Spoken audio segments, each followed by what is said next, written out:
Hey everybody, Gail here. I want to ask you, what are you doing right now to stay logical versus emotional? It's one of my main focuses to help us stay productive, especially in challenging times.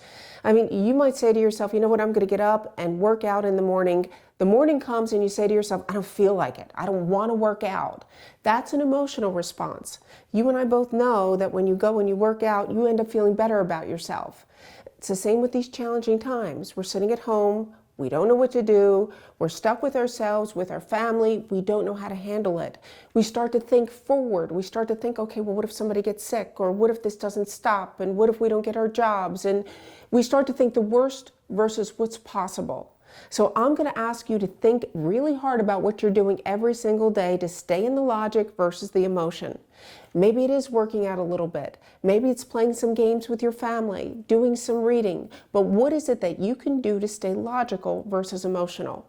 Now, one thing you may want to do with all of that is ask for help. One of the things I say to people is, you know what, get out of hell as quickly as you can.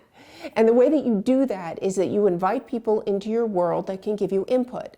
So maybe there's a mentor, maybe you have a coach, maybe there's someone that you can talk to, a good friend or a family member that can help you get out of your own head. We only know what we know, which means that you are limited by your way of thinking.